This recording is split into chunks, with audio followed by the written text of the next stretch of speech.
Finished practice for a Wednesday preparation for Texas. Got a lot of work to get done. Last week we gave up too many long runs, and the rushing yards is one thing, but there's too many runs, big runs for touchdowns, and that's the thing we got to keep trying to work to get corrected. And some of it is some technique things, and some of it's just scheme fits where we got to make sure that we fit it up right.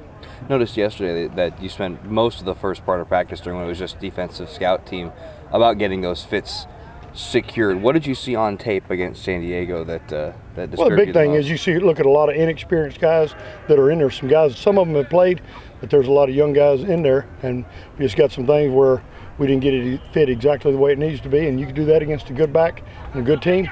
They make you pay. When you have a team like Texas that's just got a bunch of 6 foot, 250-pound guys that are going to be running straight at you, they're bigger than I think almost all of your, if not all of your linebackers. How much more important does fit and scheme and being assignment sound become? I think in anything you play, it becomes critical that you do that. Some of it is the speed of a back, some of it's the power of the back. And the backs we'll see this week, you're in the hole with them, and it's you and them, but it doesn't mean you got them. You better handle up on them and bring your pads every time.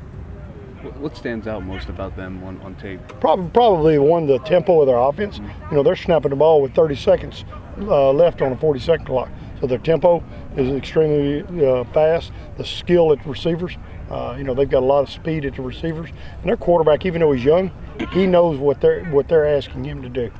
What you thought about him as a freshman, what he's done? I think he's done a nice job. He's got 2 wins under his belt. He throws a great long ball, and a guy that's extremely poised, and doing what they ask him to do. Do they kind of use their quarterbacks kind of like Florida used Chris Leak and Tim Tebow early on, where one guy's in, he's definitely going to be running, although it doesn't mean that you can stop him, but one guy's going to be running, the other guy's going to be throwing? Well, the other, they do quite a bit of run and throw with number 7 in the game. 18 has been a starting quarterback who knows how to throw it, and I'm sure they've got enough passing game in there to go with him that when they need it, that's what they do.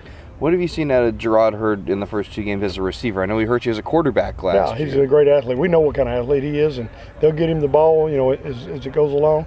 We got to know where he's at. What's the attribute of their receivers that really stands out? The biggest thing is they're big guys that can run.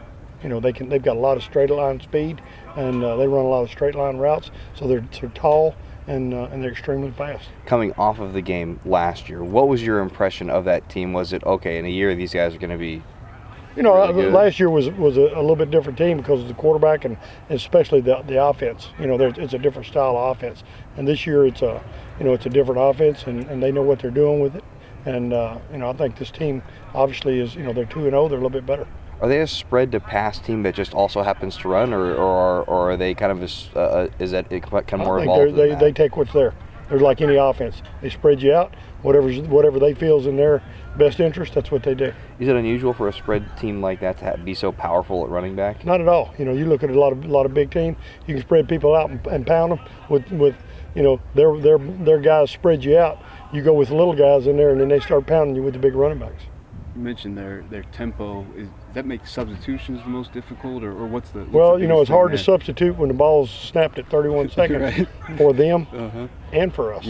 So we've got to know when to sub and when not to sub, and that's the most important thing.